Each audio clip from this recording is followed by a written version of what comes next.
Can you tell me your name, where you grew up, and what you create?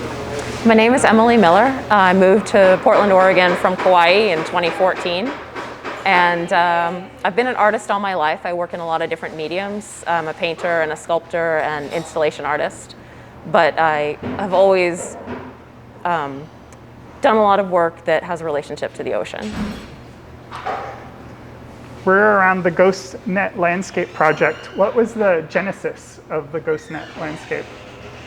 So I started making baskets out of cotton rope from a class that I took where my grandparents live in Deer Isle, Maine.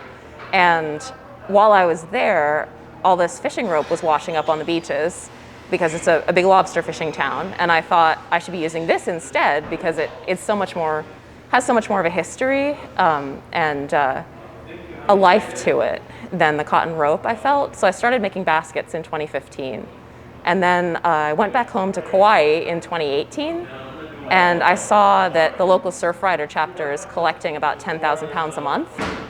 And that was when the GhostNet Landscape project really began in my mind. I thought, this is what people need to see, is the huge mass of material that there is. And I didn't understand it, even coming from the place that I lived, until I saw it and climbed on it and experienced it in person. Has the project always involved community participation, and how has the project evolved over time? GhostNet Landscape started with just the desire to share the experience of this massive pile of material with other people.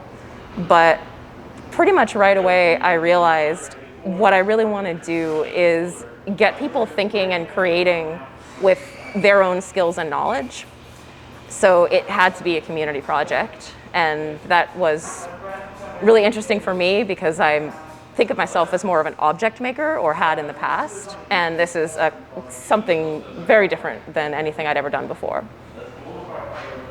How do the locations where you work and where the work is formed influence the final output of each installation?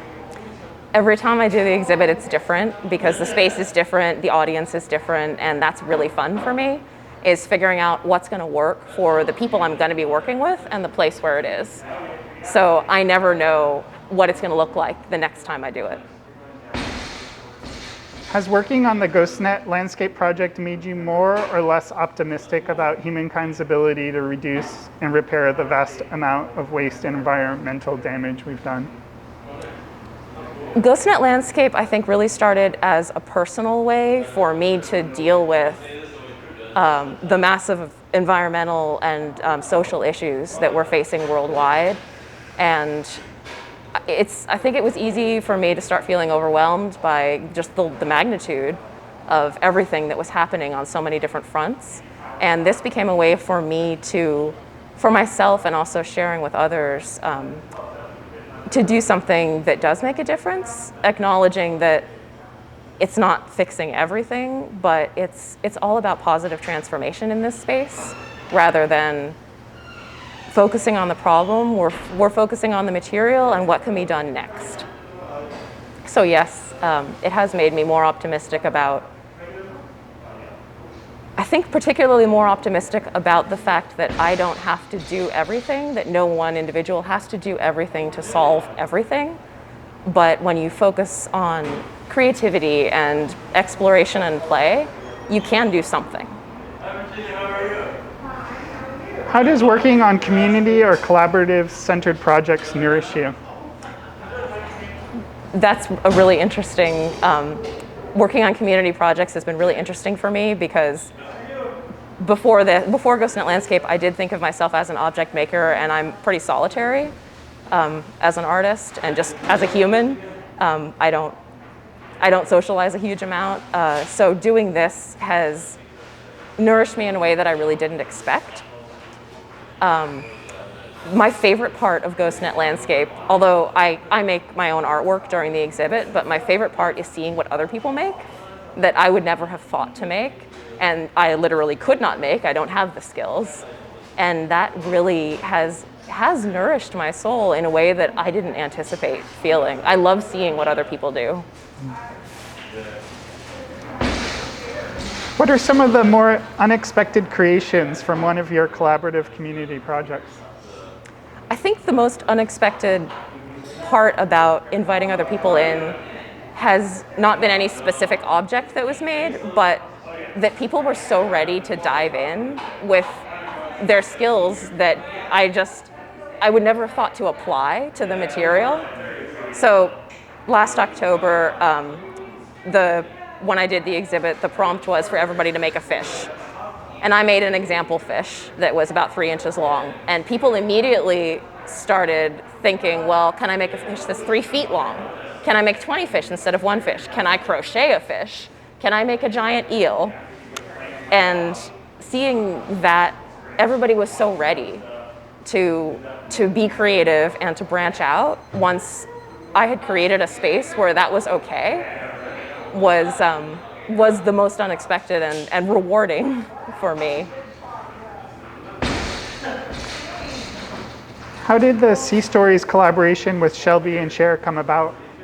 The Sea Stories collaboration with Shelby and Cher was a really great organic process of we had known each other and sort of thrown ideas back and forth, and then everything just came together around the time and place that it worked out. So we had all separately, I had worked with Shelby and I had worked with Cher in my GhostNet landscape installations in the past. And this is the first time that it's really been, we're each running an equal component of the exhibit. So Shelby is running the weaving component, Cher is running the puppetry component, and I guess I'm running the the admin component. But I think just knowing that they had these really strong skills and background and something that worked for Portland Textile Month so perfectly, it just seemed like a perfect fit, and they were available and excited to do it. Just a side note, Emily has wicked administration skills. I can, from a distance, I've admired them. Thank you. What is a project that you haven't done but really want to? Oh yes, the project I haven't done that I really want to is I know it's going to be coming in the future, but I really want to travel with this. And I started this on Kauai, and I would love to take it back there and do GhostNet Landscape with just GhostNet from Kauai, which was the pile that I originally saw that inspired all of this. I'd love to go to other places because every coastal town basically has this issue. Everywhere with a fishery, and places even that don't, it's washing up from across the ocean. And places with a fishery, the fishermen who are responsibly recycling it have nowhere to put it. So they've got actually cleaner material that the community wants to find a better thing to do with. So yeah, I mean, any coastal place, and I would be using their local materials, I would be working with their local community, so I have no idea what it will look like until we start talking about it with each place. And I'm really focused on doing that next. Do you think your process can be like formalized, that this could work for any sort of materials along the same line as your last answer? It's interesting to think about how much of this is a formula and what that formula is, because every time I do it, it's a lot of mental work to figure it out, and I'm trying to think now, I've committed to doing this perpetually, forever. So I need to make it something that's sustainable for me to be able to put energy into. What I've realized is that GhostNet Landscape is not, for me anyway, is not so much about the material, although the material is very central to the project, but what really is the heart of it for me is creating space for creative transformation and hope and play. And I love the ocean and I love these materials, so that's the form that this takes for me. But people keep asking me if I can teach them how to do exactly what I do. I stitch baskets on a sewing machine, and I can teach people, but to me, that's not what I want to teach. Because I don't think that we're going to solve these huge global issues by everybody doing what I'm doing. Everybody needs to be given permission to be shown how to create a space to do what they want to do and turn that into a movement rather than everybody just following me. Right. It's almost like you want to teach people the tools and then have them execute them in or use them in a way that makes sense to who they are. Exactly. And their things that you've learned how to do, but it would be really hard to make a carbon copy of yourself through someone else. Yeah, so it would be really easy if I was, like, well, there has to be a person sewing and then there has to be this component. That would be really easy to duplicate, but it really comes from what is the person who's running it passionate about, and then how do they create a space that is focused on centering what other people are also passionate about around this material. So I'm sure there is a formula that could be set up, but it's a very different formula than you would expect when you would just look at this installation. Do you think your creativity is more in the process, in the organization, than the actual objects that come out of your projects? Or would you say they're equal parts? For GhostNet Landscape, my creativity is in the organization.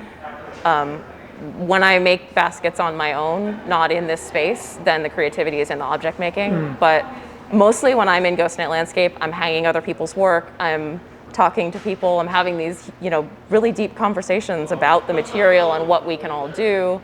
I'm interfacing with other artists. So because I am more of a solitary object maker, it's difficult to put all of my creativity into that when there's so much else going on. And that's really, for GhostNet Landscape, that's where my heart is in being a facilitator. And then I go home and make baskets. All right, last question. Thank you so much for your time, by the way. How can we repair the future, Emily? I love the idea of repairing the future, and I think we absolutely can. And that has been the reason why I've really tried to keep GhostNet Landscape focused on positive transformation, on solutions, rather than focusing on the problems. This is where we are right now. What are we going to do next? What are you going to do next that nobody else has ever thought of, that nobody could think of, because only you have the unique combination of skills and knowledge to make it happen? So I think, how do we repair the future? By empowering people with love, I guess, is giving people the okay, the go ahead to dive in and trust themselves and make something new. Thank you so much. This is so inspiring, and thank you. I'd love to see this project develop and to see where it goes. Thank you. I would not have done GhostNet Landscape this year without Portland Textile Month. It absolutely made it possible, and it's been really wonderful to work with the whole PTM team. I think it's vice versa. I think the projects, they also fuel us,